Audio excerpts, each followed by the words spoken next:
Hello, welcome to my new series, which is all about the biggest mistakes that I see people make on print on demand. I've made 7 figures in print on demand sales myself, have sold many items, have helped over 1,000 people post inside my course that they've made their first sale online using my system. And I've got a fulfillment center that has processed millions of orders, so I see a lot of all things print on demand. So in this series, whenever I do them, I'll just be kind of going into another reason as to why some people do well and then some people kind of have issues with their print on demand products. So number 1 today, what we're going to be going over is when people make their designs too fancy. If you are in Low Hanging System, go to rachelroffe.com/encourage. There's going to be a whole Facebook thread where I've marked out a lot of this, but this video series is going to be kind of walking you through in even more detail. So number 1, all about making your designs too fancy. So what do I mean by that? Well, a lot of people, when they first start selling, they think that they need to make it a lot more complicated than it is. They think that the simple designs just aren't going to sell because they're just too simple.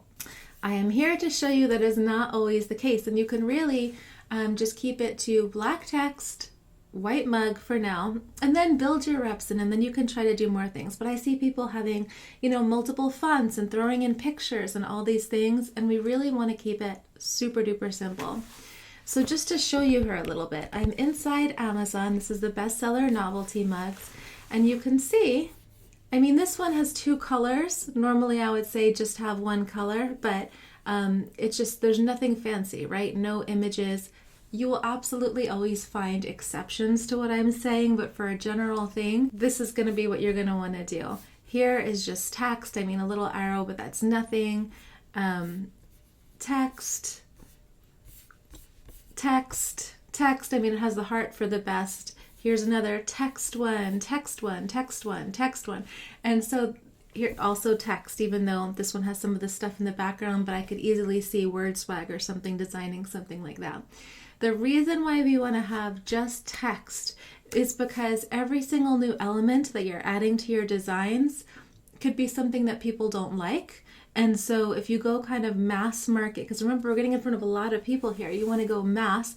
And so this way there's less reason for people to not like something. It could be as inconspicuous, like someone could maybe not like the color red and they see red on your design and not purchase it. So I just try to keep it black text, white mug, and then you can always scale up later, which I know I've mentioned before. Etsy, same deal, right? So they do like images more on Etsy, I will give you that. However, if you look at some of the mugs here, okay, Etsy's picks, a large group of people is called a no thanks, just text. We do have some images. This one, here's another one, but let's look at the bestsellers because that's really what matters. So bestseller. This is just pure text. This is pure text. This one is pure text for Etsy's pick here. I know, here's another bestseller one.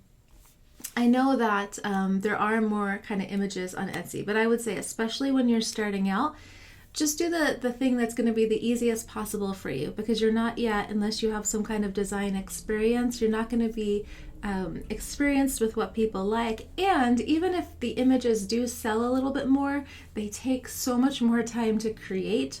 I would rather have a lot more kind of text-based ones and have more pathways for the universe to be giving me money than to be spending a lot of time on any one design. Now let's say you sell something, let's say you have a duck-billed platypus text mug that sells one. Cool, then you can go and maybe make another one with an image because you've proven that concept without having to invest too much.